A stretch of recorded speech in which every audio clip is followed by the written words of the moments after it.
tak dapat melihat semua rencana-Mu, Tuhan.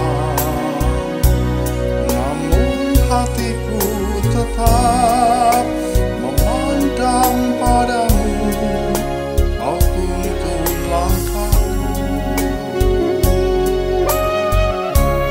Walau ku tak dapat berharap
Dalam nama Bapa dan Putra dan Roh Kudus. Amin. Allah Bapa, sumber pengharapan kami, syukur kami haturkan atas segala rahmat-Mu. Teristimewa syukur karena sepanjang bulan ini Engkau perkenankan kami boleh menanggapi sapaan kasih-Mu dalam katekese keluarga. Kiranya kami mampu membagikan buah-buah rohani sepanjang bulan ini dan untuk selanjutnya. Ya Tuhan Yesus, sumber segala cinta, di penghujung bulan katekesi keluarga dan penghujung tahun ini, sungguh kami bersyukur untuk semua cinta yang boleh kami terima. Perjalanan kami masih panjang, berjuang menyelesaikan studi, berkarya untuk masa depan kami, juga yang berjuang untuk mencari pekerjaan. Ya Yesus, mampukan kami mengisi hari-hari penuh tantangan ini. Mampukan kami terus mengembangkan diri, memperkuat karakter, dan terus memperbaiki diri sebagai anak-anak-Mu yang penuh kasih di masa pandemi ini.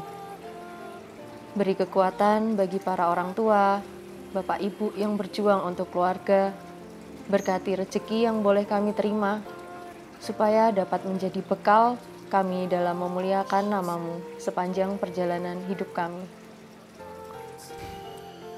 Syukur ya Allah Bapa, perjalanan sebagai keluarga muda di saat seperti sekarang ini sungguh hanya menggantungkan segala harapan kepadamu.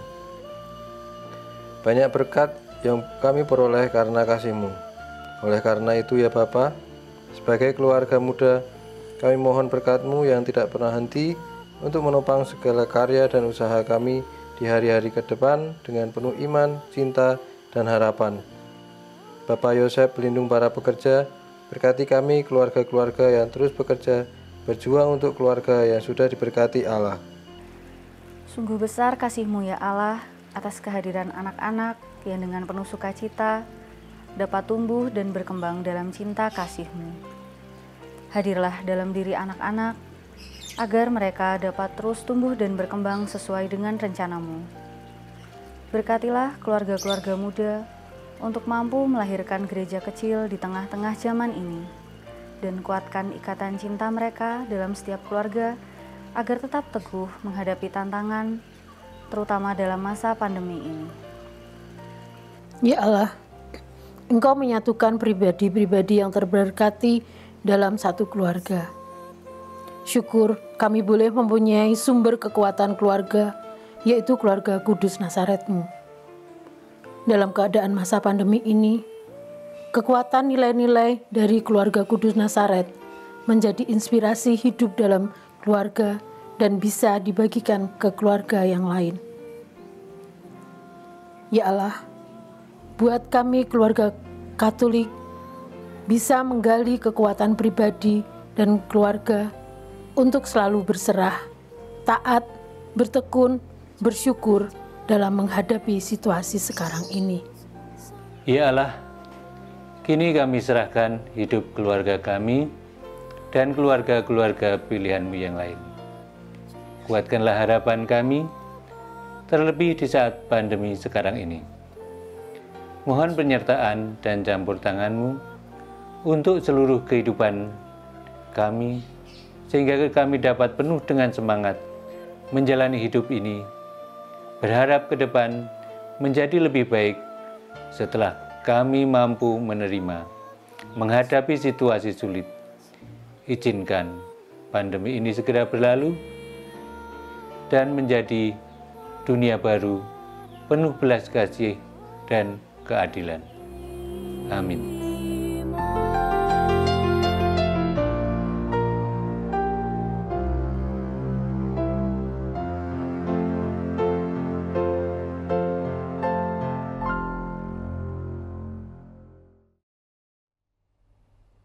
Para romo, suster, bruder, bapak, ibu, dan saudara-saudariku yang terkasih dalam Tuhan, berkah dalem. Pada hari ini tanggal 31 Desember, kita memasuki hari terakhir bulan katekese keluarga. Dan mengawali perjumpaan kita pada hari ini, saya pertama-tama mengucapkan selamat Natal bagi Anda semua. Semoga perayaan Natal tahun ini sungguh-sungguh membawa sukacita, membawa kegembiraan, karena kita merasakan dan mengalami bagaimana Allah hadir di tengah-tengah kita, menyertai kita, dan menolong kita. Dan pada kesempatan yang sangat istimewa ini, kita semua mempunyai bahan pembicaraan, bahan permenungan dengan tema mewujudkan impian di dalam keluarga. Saya yakin bahwa setiap manusia pasti memiliki harapan dan impian yang ingin dicapai atau diraih. Betul enggak? Anda semua pun pasti mempunyai impian tertentu untuk diperjuangkan supaya menjadi milik kita. Bahkan orang berani berkorban, macam-macam dikorbankan demi impian itu. Orang berani berjuang mati-matian demi mewujudkan impiannya. Ini salah satu pengalaman hidup kita yang tidak bisa kita pungkiri.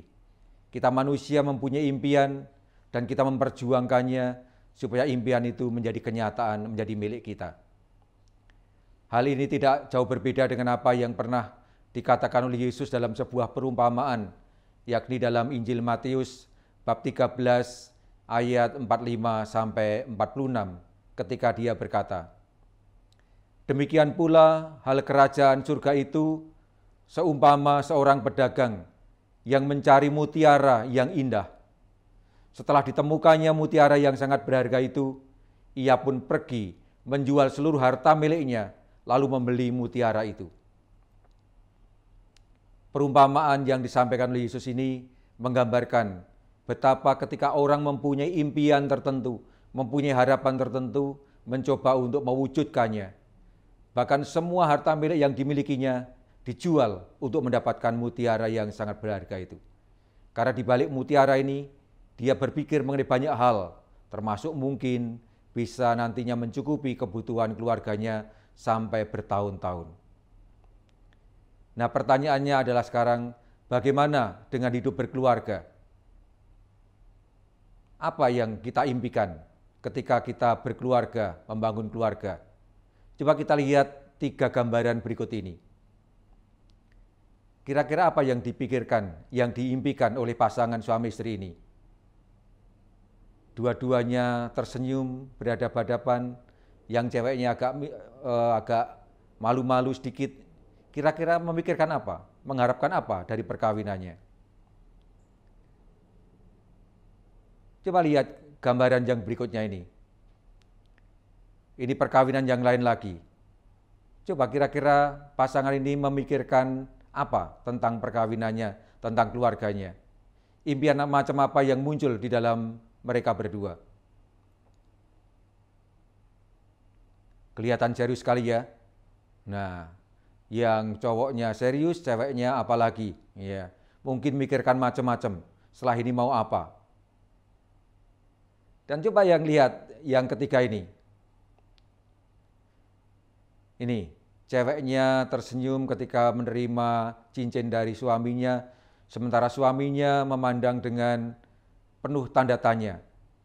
Apalagi 2 romo yang mendampinginya, memandang mempelai laki-laki dengan penuh tanda tanya. Kita bisa berpikir atau menduga-duga kira-kira apa yang mereka impikan, yang mereka harapkan ketika mereka menikah itu. Nah, pertanyaannya kita pulangkan pada diri kita masing-masing, khususnya bagi Bapak Ibu yang telah menikah dan bagi Anda yang mau menikah.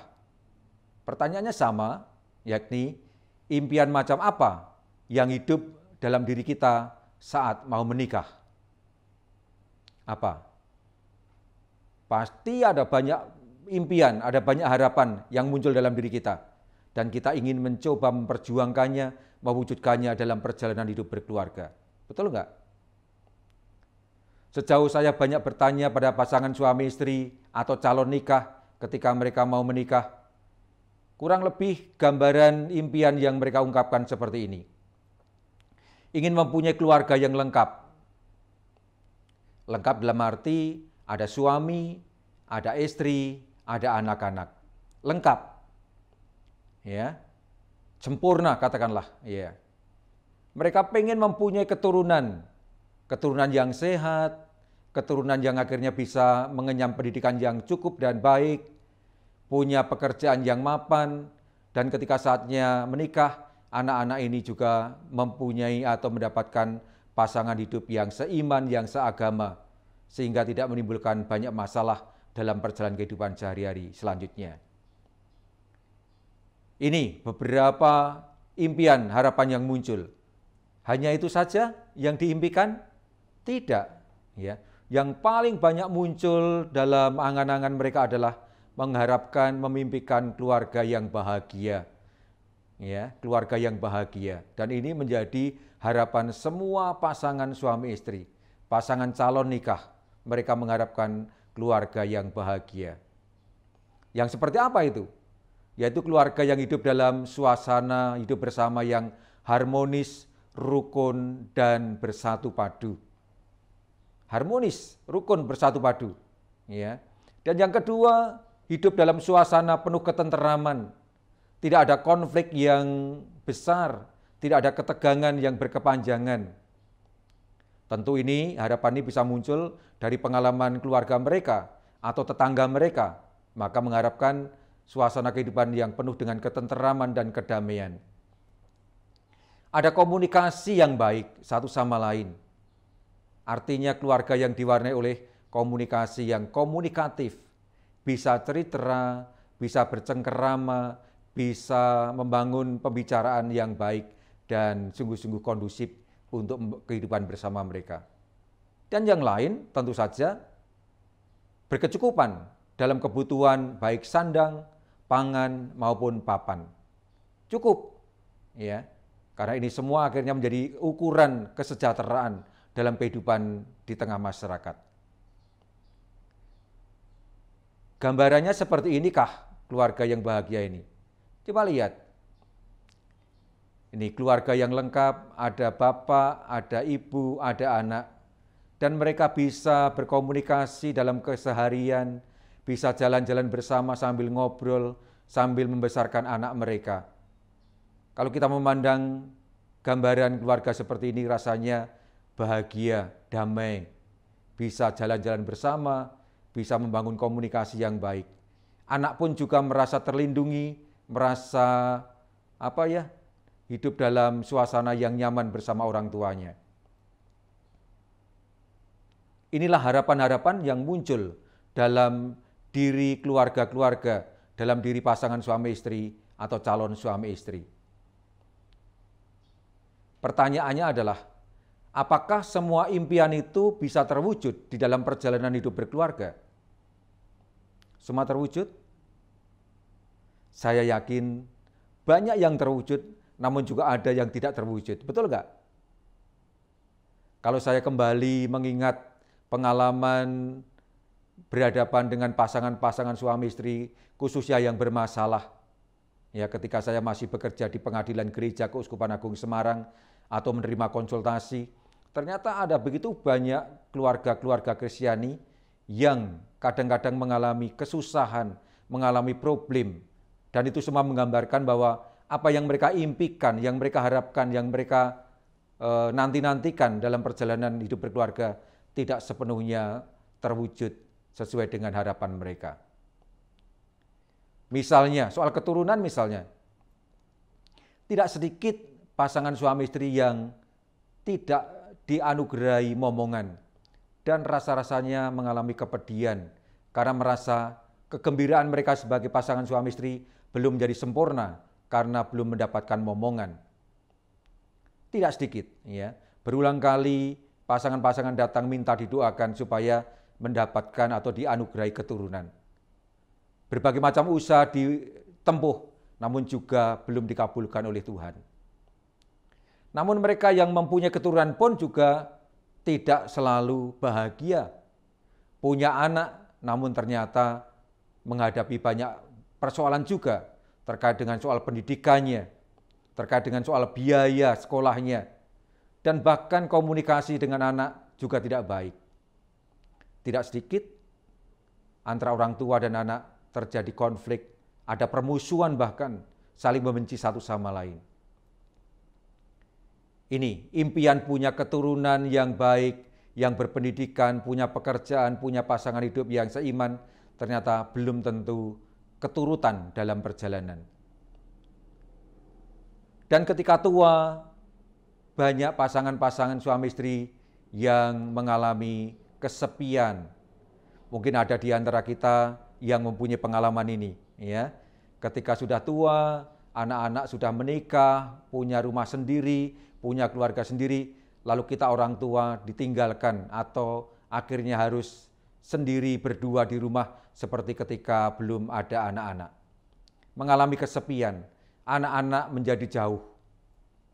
Jauh secara fisik dan mungkin juga jauh secara emosional. Soal keharmonisan. Keharmonisan yang dicita-citakan, yang diimpikan, yang diharapkan tidak selalu terjadi dalam perjalanan. Ada begitu banyak keluarga yang harmonis, yang bahagia dari awal sampai akhir, dan sungguh-sungguh mengagumkan. Namun, dari fakta, ada juga keluarga-keluarga yang tidak mengalami itu. Romantisme yang awalnya sangat menggebu-gebu, sangat indah, sangat hangat, lama-kelamaan meluntur, bahkan menjadi semakin dingin. Pengalaman saya ketika berada di pengadilan gereja sebagai hakim waktu itu, tidak sedikit yang mengalami kehancuran dalam keluarga ini. Ya, komunikasi macet-cet, tidak ada pembicaraan, bahkan saling mendiamkan, atau bahkan saling membenci satu sama lain. Meskipun terkadang masih satu rumah, namun sudah tidak tidur satu ranjang sebagai pasangan suami istri. Ini sangat menyedihkan, ya. Keharmonisan yang dinanti-nantikan, yang diharapkan terjadi, ternyata tidak selamanya bisa dipertahankan. Dan konflik bahkan bisa sampai berkepanjangan. Konflik-konflik ini biasanya terjadi karena perbedaan karakter yang tidak bisa dipadukan, perbedaan pola pikir yang tidak bisa dipadukan, perbedaan budaya yang kadang-kadang menjadi sumber konflik atau sumber ketegangan, perbedaan pendidikan dan agama bahkan, meskipun awalnya perbedaan agama tidak menjadi masalah, namun dalam perjalanan bisa menjadi masalah yang cukup serius. Itulah sebabnya mengapa gereja melarang terjadinya perkawinan beda agama, karena cenderung tambah masalah berkaitan dengan perbedaan ini. Yang banyak muncul juga karena masalah ekonomi. Kita tahu di masa pandemi ini, ketika banyak keluarga yang mengalami dampak pandemi, tidak punya pekerjaan, tidak punya penghasilan, tidak sedikit yang akhirnya muncul konflik di antara mereka, saling menyalahkan. Dan tidak sedikit juga yang akhirnya bubar karena masalah ekonomi. Dan konflik yang ketiga disebabkan karena ketidaksetiaan. Awalnya oke, setia, baik-baik saja, namun dalam perjalanan muncul Will, wanita idaman lain, muncul Phil, pria idaman lain, atau bahkan ada masalah CLBK. Apa itu CLBK? Cinta lama belum kelar, ternyata masih ingat pada pacarnya yang lalu, pada pasangan pacaran yang masa mudanya. Dan ini tidak sedikit yang akhirnya menjadi kendala untuk mewujudkan impian. Intervensi keluarga besar yang kadang-kadang menggoyahkan keteguhan kerukunan dalam keluarga inti. Ini pun juga yang kerap kali terjadi. Khususnya dalam pasangan-pasangan beda agama, di mana masing-masing ingin mempertahankan agamanya, bahkan saling mendesak supaya mengikuti agama keluarga besarnya. Dan bukti bahwa impian tidak terwujud yang paling parah adalah ini. Ada keluarga-keluarga yang kandas dalam perkawinan dan akhirnya perkawinan pun berakhir dengan perpisahan. Entah pisah ranjang, pisah rumah, bahkan sampai pada perceraian. Ini yang bagi kita sangat memprihatinkan. Di sini saya hanya mau mengatakan bahwa apa yang kita impikan, yang kita harapkan ketika mau menikah, ternyata tidak selalu terwujud dalam perjalanan. Tentu, kalau di prosentase pasti lebih banyak yang berhasil, lebih banyak yang sukses dalam membangun keluarga. Kalau tidak, mana mungkin orang masih bertahan dalam hidup berkeluarga sampai sekarang ini. Inilah salah satu gambaran. Coba lihat kita gambar ini. Lihat gambar ini. Ini gambaran apa ini? Mungkin tadinya suami istri nonton televisi bersama-sama, tiba-tiba muncul keinginan untuk nonton yang lain, yang satu tidak mengendaki, yang cewek, yang istri pengen nonton sinetron misalnya, sementara suami pengen nonton sepak bola, berebut, kan? Sampai terjadi konflik, terjadi keributan. Inilah salah satu gambaran yang sangat real sekali. Kalau ini tidak segera diselesaikan, maka bisa berkepanjangan terus-menerus.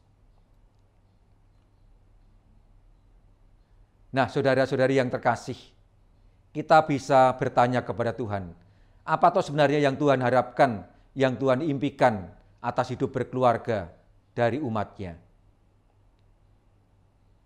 Yang jelas, sejak semula Allah mengendaki agar manusia berpasang-pasangan sebagai suami istri. Kehendak Allah ini bisa kita baca dalam Matius bab 19 ayat 5-6. Ketika dia berkata, "Sebab itu seorang laki-laki akan meninggalkan ayahnya dan ibunya dan bersatu dengan istrinya, sehingga keduanya menjadi satu daging. Demikianlah mereka bukan lagi dua, melainkan satu. Karena itu, apa yang telah dipersatukan oleh Allah tidak boleh diceraikan oleh manusia." Di sini Yesus mengutip atau menyitir gagasan yang ada dalam kitab Kejadian. Ya, bahwa sejak semula Allah menciptakan manusia laki-laki dan perempuan dan mengendaki agar mereka berpasang-pasangan membangun keluarga. Inilah gambaran awal ketika Allah menciptakan manusia. Ya, Adam dan Hawa diciptakan, ya.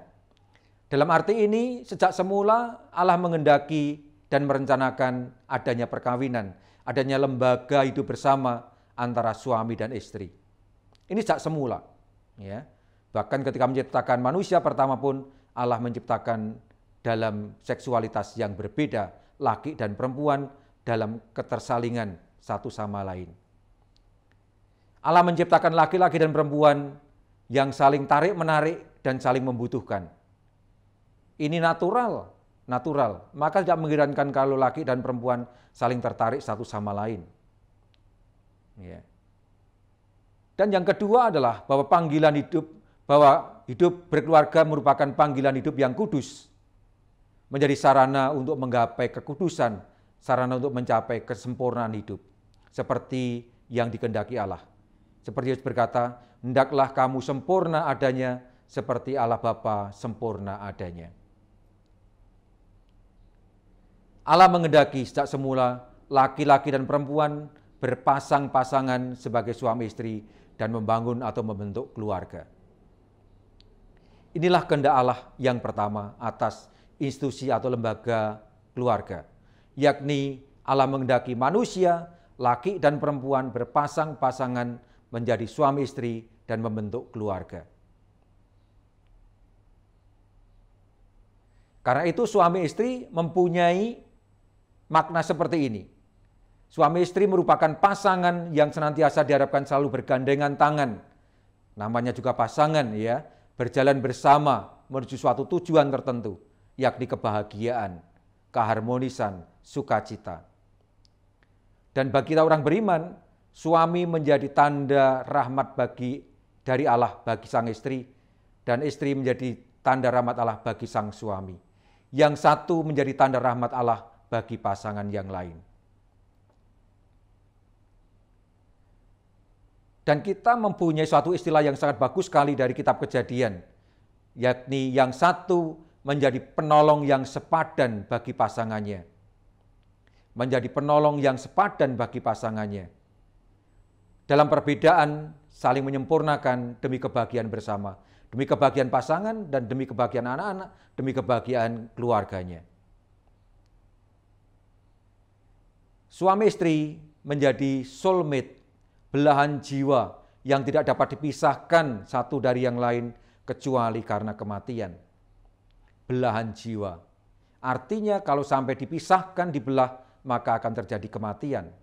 Maka harapannya jelas, suami istri dari waktu ke waktu, mulai sejak mengucapkan janji nikah sampai mati tetap bersatu padu. Karena dialah soulmate saya, dialah belahan jiwa saya yang harus saya pertahankan sampai ke akhir dalam keadaan apapun.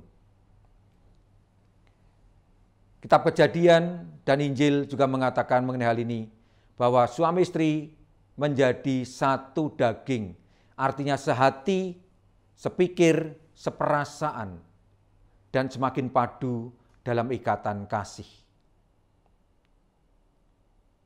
Inilah suami istri. Karena itu tidak bisa tidak suami istri setia mengabdi satu sama lain dalam suka dan duka hidup berkeluarga. Apapun situasinya, apapun kondisinya, pasangan suami istri dipanggil untuk menyetiai panggilan hidup berkeluarga ini sampai kapanpun, yakni sampai ajal menjemput. Coba kita lihat gambaran ini, ya. Ketika orang menikah, ya, ketika menyematkan cincin pada jari istri atau jari suami, inilah gambaran laki perempuan yang menjadi soulmate, menjadi pasangan hidup, mulai detik ini sampai mati.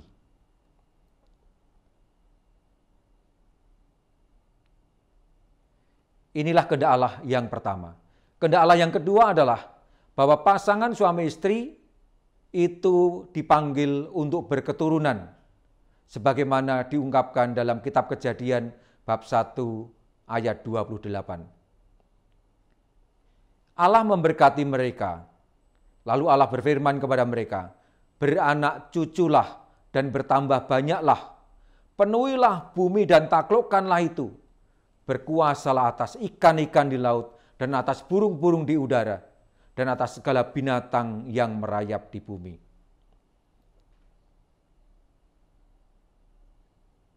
Kelihatan sekali bahwa pasangan suami istri dipanggil terlibat di dalam karya penciptaan Allah. Pasangan suami istri dipanggil untuk membantu Allah dalam menciptakan manusia baru di dunia ini. Maka dalam arti ini mereka sungguh-sungguh terberkati karena sungguh-sungguh dilibatkan oleh Allah dalam karya penciptaan dan nantinya dalam karya penyelamatannya. Orang tua akhirnya juga mempunyai tanggung jawab untuk merawat dan mendidik anak-anak. Begitu mereka dipasrai tanggung jawab untuk momong anak-anaknya, maka mereka mempunyai tanggung jawab besar untuk merawat dan mendidik itu dengan sepenuh hati, dengan penuh tanggung jawab dari waktu ke waktu. Dan dalam arti ini, keluarga menjadi lembaga resmi untuk melahirkan keturunan dan melanggengkan generasi manusia, untuk melanggengkan generasi umat manusia. Tanpa keturunan baru, maka generasi manusia ini akan punah, akan habis. Itulah sebabnya Allah menghendaki agar pasangan-pasangan suami istri itu beranak cucu, bertambah banyak, supaya akhirnya bangsa manusia bisa berkembang berkelanjutan. Maka sangat sedih kadang-kadang keluarga-keluarga yang sangat mengharapkan anak namun tidak dianugerahi oleh Tuhan. Berjuang mati-matian, berdoa dengan tekun mohon anugerah momongan enggak dikasih.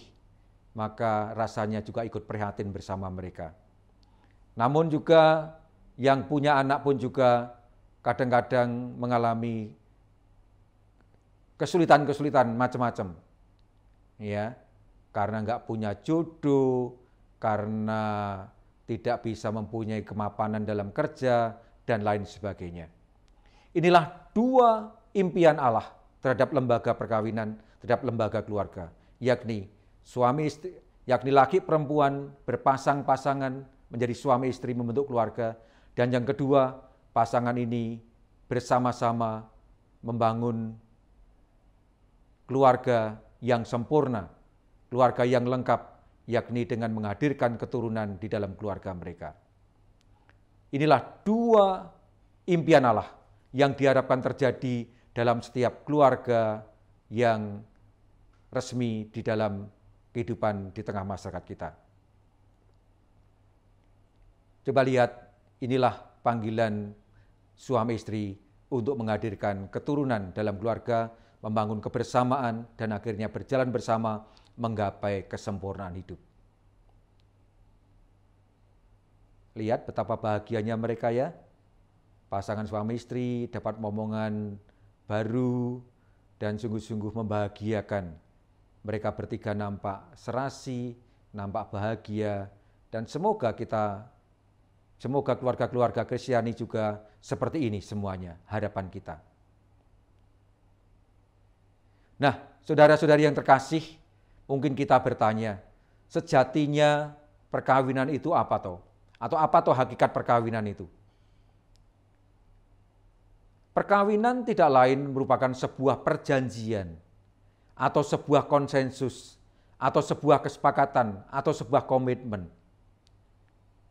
Dengan perjanjian atau konsensus atau komitmen atau kesepakatan ini, seorang laki-laki dan seorang perempuan membentuk di antara mereka kebersamaan atau persekutuan seluruh hidup.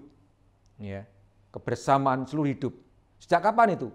Sejak konsensus diberikan, sejak mereka mengucapkan janji nikah sampai kematian menjemput. Maka durasinya ya sepanjang itu. Sepanjang mereka masih hidup bersama sebagai suami istri, itulah perkawinan. Landasannya dapat kita lihat dalam kitab hukum kanonik, yaitu kitab hukum Gereja Katolik, dalam kanon 1055 paragraf yang pertama. Kanon ini kalau menggunakan bahasa umumnya seperti pasal-pasal, nomor-nomor. Ya. Kita mempunyai 1752 kanon dalam kitab hukum kanonik. Nah, kanon 1055 paragraf yang pertama itu mengatakan demikian.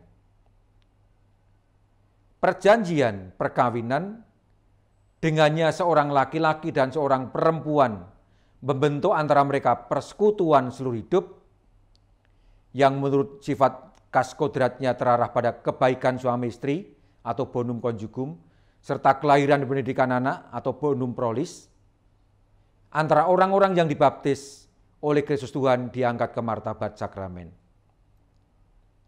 Jadi ada beberapa poin yang mau diungkapkan dalam kanon 1055 ini.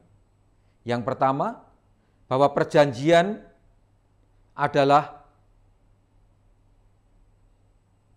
kesepakatan yang dibuat antara dua orang yang berbeda seksualitas, yaitu antara seorang laki-laki dan seorang perempuan. Betul-betul laki-laki, betul-betul perempuan.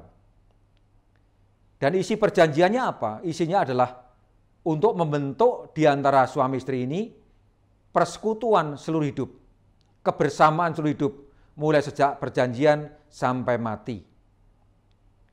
Unsur yang ketiga, perjanjian ini atau perkawinan ini pada dasarnya terarah pada kebaikan suami istri dan kebaikan anak. Untuk kebaikan suami istri dan kelahiran serta pendidikan anak. Poin yang keempat, perjanjian perkawinan antara dua orang yang dibaptis secara sah, baik Katolik maupun Kristen, itu diangkat ke martabat sakramen. Artinya apa?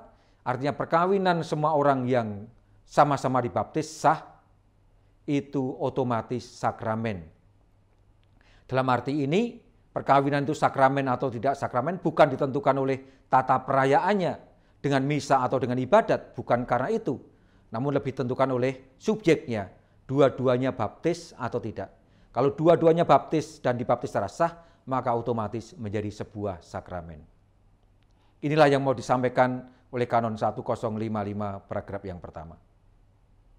Anda masih ingat janji perkawinan yang pernah diucapkan waktu menikah? Inilah janjinya, ya. Coba sambil kita ingat-ingat kembali. Ya, sambil meresapinya kembali, mengingat-ingat kembali dan memaknainya kembali dalam konteks yang sekarang ini.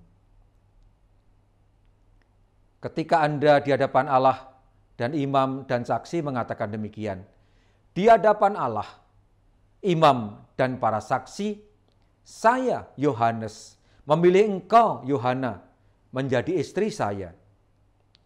Saya berjanji untuk setia mengabdikan diri kepadamu dalam untung dan malang, di waktu sehat maupun sakit. Saya mau mengasihi dan menghormati engkau sepanjang hidup saya. Demikianlah janji saya demi Allah. Saudara-saudari yang terkasih, janji nikah sangat sederhana, sangat simpel, sangat pendek. Namun dalam rumusan janji perkawinan yang sangat simpel, pendek, sederhana inilah terdapat inti dari perkawinan. Artinya, janji inilah yang membuat Anda menjadi suami dan istri. Tanpa perjanjian ini, maka tidak terjadi perkawinan. Dan kalau ada sesuatu yang dikecualikan dari perjanjian ini, maka perkawinan pun juga akhirnya menjadi tidak sah.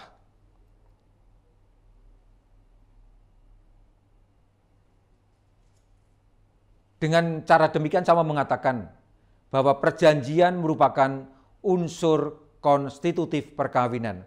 Artinya perjanjian itu menjadi penentu utama terjadinya perkawinan.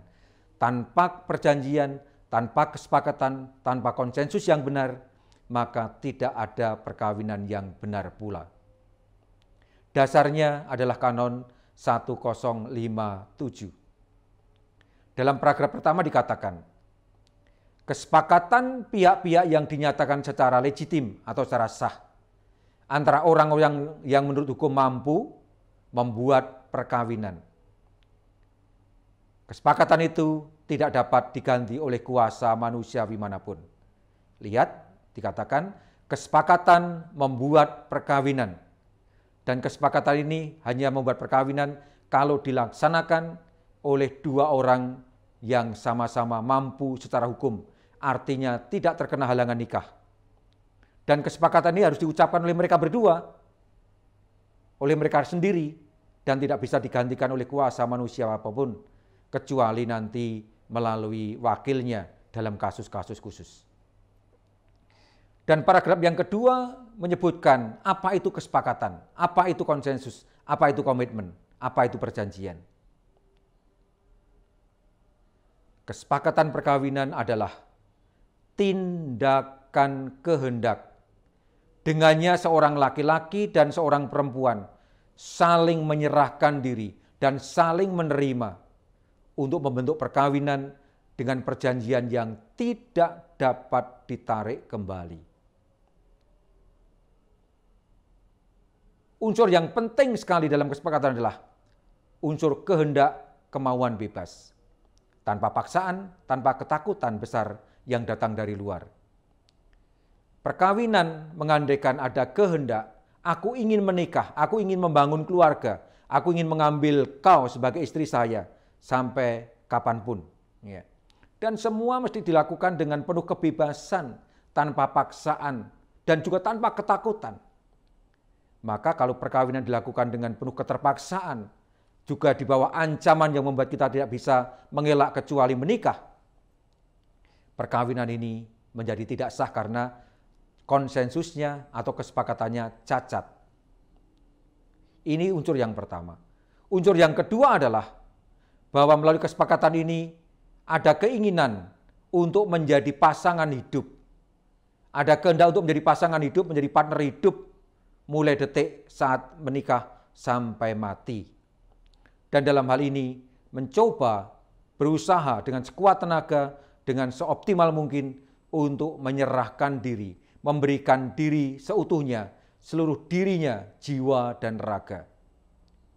Maka dalam arti ini tidak bisa separuh-separuh. Cuman fisiknya yang saya berikan pada pasangan, sementara hati tidak. Kalau yang terjadi seperti ini, maka terjadi cacat konsensus, cacat kesepakatan. Karena itu, mengandaikan keberlangsungan perkawinan yang terus-menerus, yang tidak berhenti, artinya bertahan dalam kasih dan kesetiaan sampai mati. Inilah unsur kesepakatan, unsur perjanjian, unsur konsensus di dalam perkawinan. Utamanya adalah soal kehendak, kemauan bebas untuk menjadi partner hidup dan memberikan diri seutuhnya sampai mati. Nah, saya yakin Anda semua telah memperjuangkan ini dan sampai detik sekarang ini menghidupinya dengan sepenuh hati. Inilah kegembiraan kita, inilah kekuatan keluarga-keluarga Kristiani yang mencoba untuk menghayati perkawinan dalam kondisi apapun dengan penuh kesetiaan, dengan penuh ketekunan dan penyerahan diri yang total. Gambarannya seperti ini. Coba lihat, kalau kita melihat gambar seperti ini, apa yang muncul di benak kita?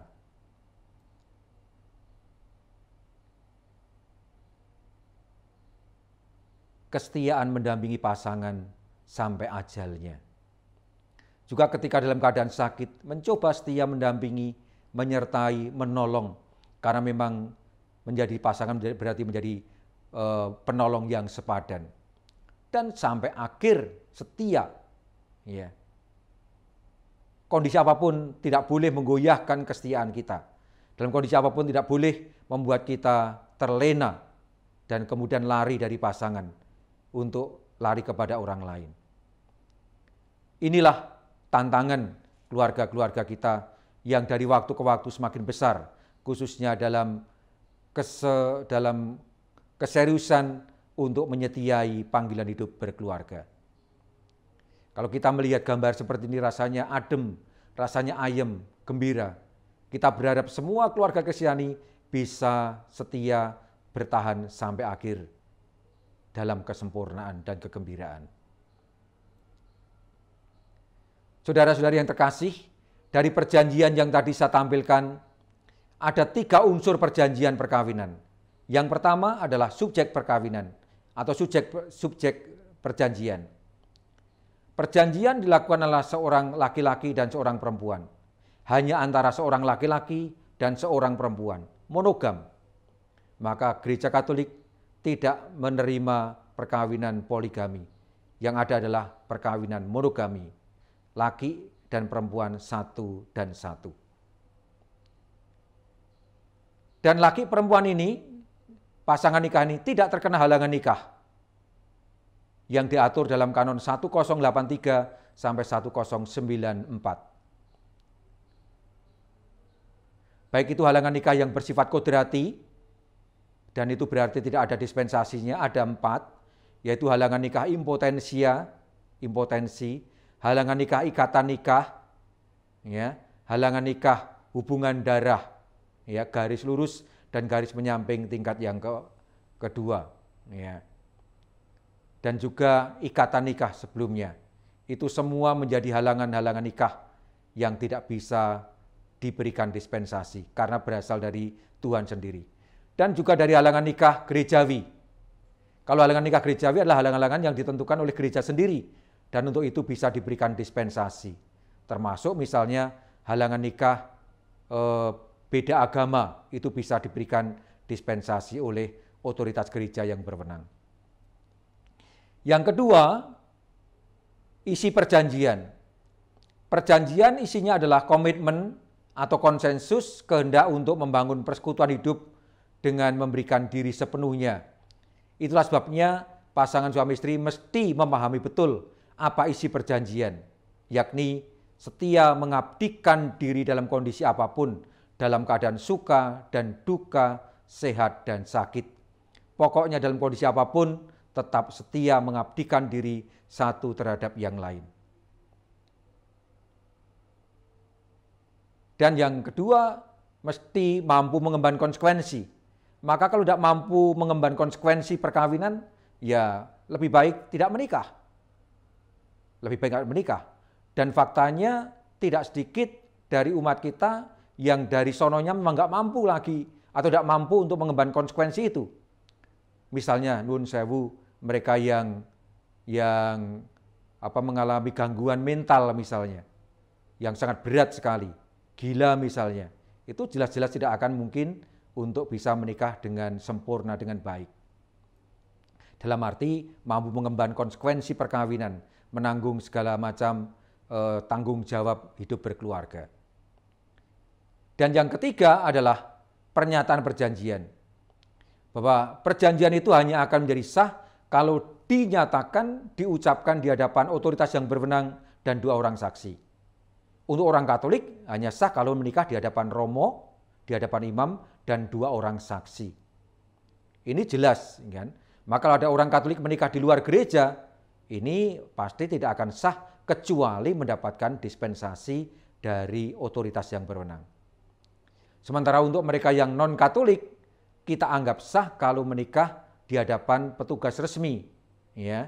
Ada forma publik, ya. Misalnya nikah secara sipil, nikah secara KUA, atau nikah secara agama lain. Inilah 3 unsur perjanjian perkawinan yang membentuk perkawinan. Nah, apa tujuan perkawinan menurut kitab hukum kanonik? Tadi sudah kita lihat bahwa dalam kanon 1055 disebutkan tujuan perkawinan ada dua, yakni tujuan unitif, yakni kesejahteraan pasangan atau bonum conjugum. Ini menyangkut sejahtera secara lahir, terpenuhinya kebutuhan pangan, sandang, dan papan. Inilah yang kerap kali menjadi pergulatan keluarga-keluarga muda, atau juga keluarga-keluarga yang sudah dewasa sekalipun, ketika ada masalah dengan kebutuhan kesejahteraan lahir, ketika nggak ada uang, ketika secara ekonomi morat-marit, lalu kerap kali menimbulkan masalah yang serius. Maka kesejahteraan lahir menjadi tujuan unitif yang sangat penting sekali. Kesejahteraan lahir ini dibarengi oleh kesejahteraan batin, yakni sisi harmoni hati, ada rasa aman dan nyaman, merasa cocok satu sama lain, merasa inilah pasanganku yang sejati. Ini tujuan yang pertama. Tujuan yang kedua adalah prokreatif, kesejahteraan anak, yakni keturunan. Pasangan suami istri sejak semula mesti terbuka untuk hadirnya keturunan. Maka tidak boleh menutup keturunan, tidak boleh menolak keturunan. Ya. Mengatur keturunan boleh, Tuhan memberi sarana untuk itu. Namun menolak kehadirannya tidak boleh. Itulah sebabnya maka pasangan-pasangan suami istri itu diharapkan untuk mengatur kelahiran anaknya secara natural. Yang kedua, prokreasi ini kesejahteraan anak menyangkut soal pendidikan. Bagaimana orang tua mempunyai tanggung jawab untuk merawat, membesarkan di anak-anak secara utuh, baik di bidang manusiawi maupun di bidang spiritual. Orang tua menjadi pendidik utama dan pertama bagi anak-anak. Maka kalau Tuhan menitipkan anak-anak pada kita, orang tua, maka orang tua mempunyai tanggung jawab besar, mempunyai tanggung jawab utama untuk mendidik mereka secara baik agar mereka nantinya juga menjadi orang-orang yang sungguh-sungguh dewasa dan sungguh-sungguh beriman. Ya. Inilah dua tujuan perkawinan dan ini rasanya cocok sekali dengan yang tadi kita harapkan, kita impikan. Kalau dipikir-pikir, semua harapan, semua impian yang tadi dimunculkan itu bisa kita ringkaskan dalam dua ini, tujuan kesejahteraan pasangan dan kesejahteraan anak. Nah, pertanyaannya adalah, bagaimana kita sebagai pasangan-pasangan Kristiani, sebagai keluarga Kristiani, bisa mencapai impian hidup berkeluarga yang ada dalam diri kita? Bagaimana caranya? Saya akan memberikan beberapa tips, memberikan beberapa kiat atau cara, ya, berpangkal dari pengalaman dalam keluarga kami, ya, namun juga berpangkal dari keluarga-keluarga yang lain, juga yang berkonsultasi. Kiranya ada beberapa hal yang bisa saya tampilkan sebagai cara-cara yang baik untuk bisa mewujudkan impian hidup berkeluarga. Yang pertama, karena perkawinan merupakan komitmen, merupakan perjanjian, merupakan konsensus atau kesepakatan, maka yang paling utama adalah peganglah komitmen, peganglah perjanjian perkawinan, peganglah kesepakatan yang pernah kita ucapkan ketika kita menikah. Setia dalam untung dan malang, setia dalam kondisi apapun, dan tetap bersatu padu, bergandengan tangan satu sama lain. Yang kedua, setia mengabdi dan mengasihi dengan tulus, memberikan diri seutuhnya, mengasihi dengan tulus tanpa embel-embel. Ya, semua demi kebahagiaan pasangan, demi kebahagiaan anak, demi kebahagiaan keluarga, demi kebahagiaan orang tua. Dan setia pada tanggung jawab masing-masing. Dan kita tahu dalam keluarga biasanya ada pembagian tugas tanggung jawab sebagai ayah, sebagai ibu, sebagai anak, dan bagaimana itu dilakukan dengan sepenuh hati, masing-masing pada tanggung jawabnya, terutama menyejahterakan pasangan dan menyejahterakan anak. Yang kedua adalah komunikasi. Kita tahu kalau komunikasi macet, biasanya terjadi banyak keporak-porandaan, terjadi banyak ketegangan, konflik. Ya. Maka penting sekali kita menciptakan ruang komunikasi yang baik dalam keluarga. Yang pertama, ada ruang dan waktu bersama untuk keluarga. Contoh yang paling konkret, doa dan pergi ke gereja bersama-sama. Pengalaman selama masa pandemi menjadi pengalaman yang sangat bagus. Bagaimana keluarga-keluarga mencoba untuk berkumpul bersama, berdoa bersama, ikut ekaristi secara bersama-sama meskipun live streaming. Juga mempunyai waktu untuk makan bersama, di meja makan bersama. Nonton bersama, tidak nonton sendiri-sendiri, sibuk sendiri dengan HP-nya. Dolan dan rekreasi bersama, kesempatan yang sangat bagus. Karena ketika kita dolan dan rekreasi bersama, di sanalah kita bisa mengalami kebebasan, keterbukaan, dan naturalitas ada di situ. Dan bahkan bekerja bersama, entah di rumah atau di luar rumah. Berkebun bersama, bersih-bersih rumah bersama, atau melakukan tugas bersama yang lain dalam keluarga. Dan kalau ada masalah, khususnya di antara suami istri, jangan ditunda-tunda untuk segera diselesaikan. Begitu ada masalah, atau merasa ada masalah, cepat mungkin untuk segera menyelesaikannya. Jangan ditunda sampai berkerak, sehingga menjadi semakin sulit untuk diselesaikan. Poin yang ketiga adalah ini. Menciptakan, mengembangkan semangat toleransi dan saling pengertian dalam keluarga. Terbuka untuk perbedaan dan masukan. Dari pengalaman mendampingi keluarga-keluarga, begitu mudah sekali ketika sudah menjadi suami istri sekian lama, lalu semakin sulit menerima perbedaan, semakin sulit menerima masukan, aslinya semakin kelihatan.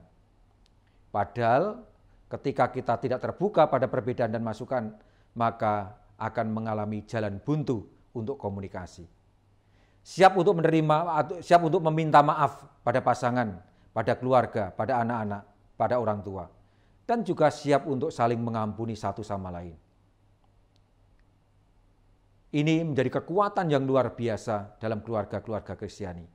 Tanpa ini akan menjadi sangat sulit untuk membangun keharmonisan.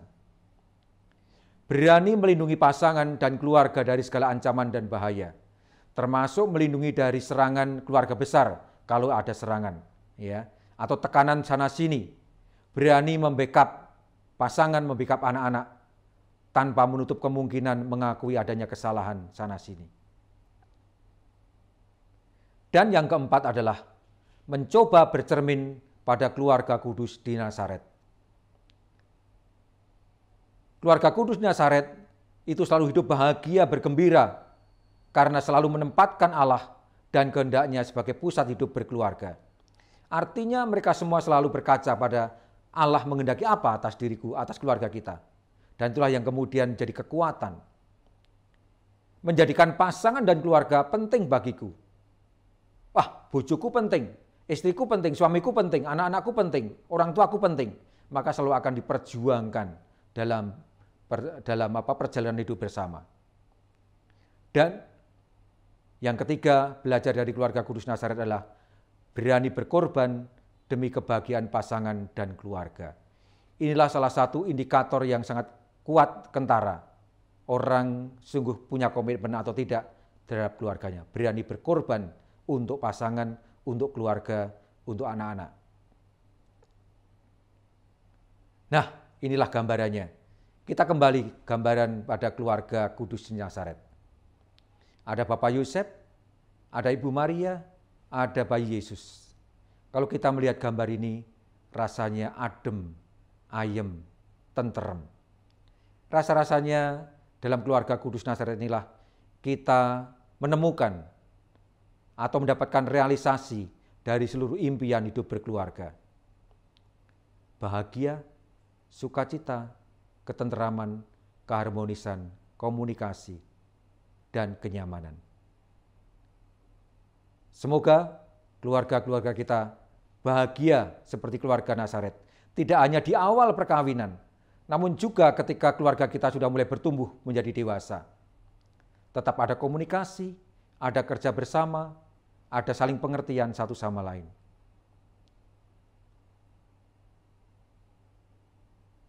Gambaran yang sangat bagus, gambaran yang sangat indah. Semoga keluarga-keluarga kita bisa meneladani keluarga kudus di Nazaret yang senantiasa penuh dengan keharmonisan, penuh dengan kedamaian, saling pengertian, saling menolong. Dengan cara seperti inilah kita menjadi penolong yang sepadan satu terhadap yang lain. Dan kita menjadi terpenting dalam kehidupan bersama ini.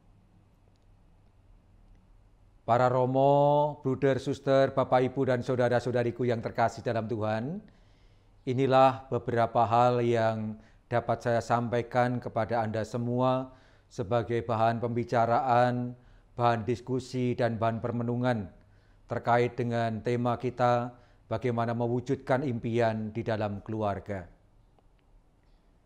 Dan sebentar lagi, besok tepatnya, kita akan memasuki tahun baru 2021. Maka selamat memasuki tahun yang baru ini dengan penuh pengharapan. Semoga di tahun yang baru 2021 dan tahun-tahun selanjutnya, kita semua semakin dimampukan untuk mewujudkan impian dan harapan hidup berkeluarga dengan sebaik mungkin atau dengan lebih baik. Ya, tentu saja ini semua tidak akan terjadi tanpa pertolongan dan berkat Tuhan. Maka kita semua berdoa dan berharap semoga di tahun 2021 keluarga kita semakin mampu menteladan keluarga kudus di Nazaret yang mampu mewujudkan impian hidup berkeluarga Kristiani, hidup dalam harmoni, hidup dalam kebahagiaan, dalam sukacita, di mana satu sama lain saling menolong, saling membantu, dan akhirnya mengarahkan pada kesempurnaan hidup.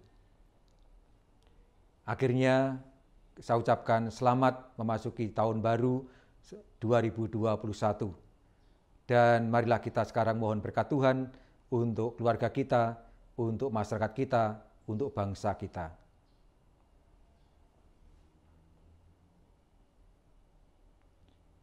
Allah Bapa yang Makasih, kami mengaturkan syukur dan terima kasih kepadamu karena Engkau memberi kami kesempatan untuk berbincang-bincang mengenai panggilan hidup berkeluarga. Begitu banyak impian dan harapan yang kami torehkan ketika kami membangun hidup berkeluarga ini. Namun kami sadar ada begitu banyak kekurangan, bahkan kegagalan dalam menggapai cita-cita itu. Namun ini semua tidak membuat kami surut, tidak membuat kami padam, tidak membuat kami ngelokro. Karena kami percaya Engkau senantiasa menyertai kami, Engkau senantiasa membantu kami, Engkau senantiasa menolong kami. Karena itu, ya Allah, berkenanlah Engkau melimpahkan rahmat dan berkat-Mu pada keluarga-keluarga ini dan keluarga-keluarga Kristiani yang lain, agar senantiasa mampu membangun hidup keluarga yang baik, sesuai dengan impian-impian sebagaimana pernah dimimpikan dan diwujudkan oleh keluarga kudus di Nazaret. Semoga karena berkat-Mu, kami semua mengalami sukacita yang sejati. Karena itu, limpahkanlah rahmat berkat-Mu bagi kami semua, bagi keluarga kami, bagi keluarga Kristiani dan bagi masyarakat kami, Bapa dan Putra dan Roh Kudus. Amin. Terima kasih, berkat dalam, dan selamat Tahun Baru 2021.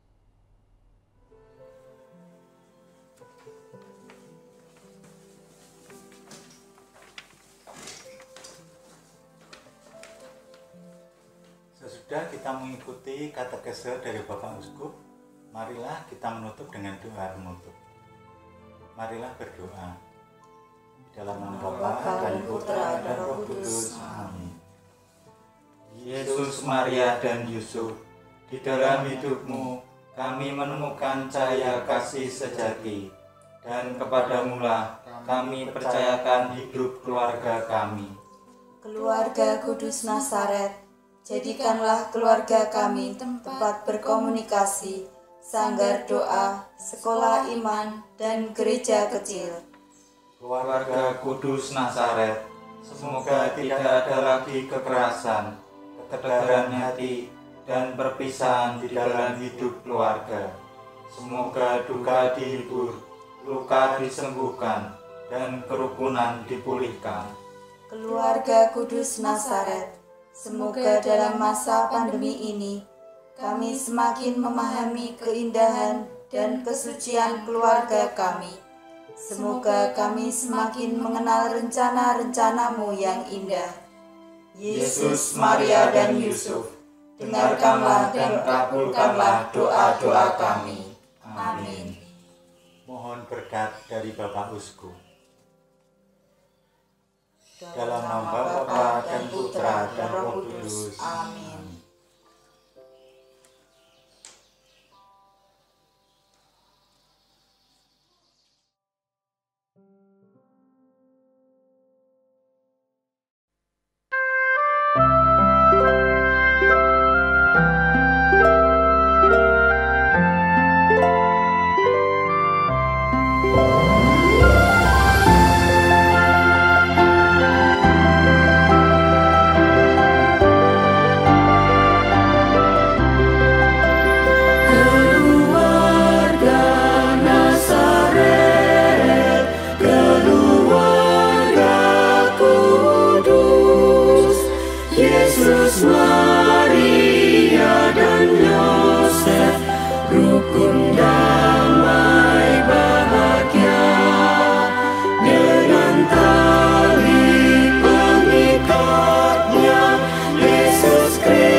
Rakyat minulya rukun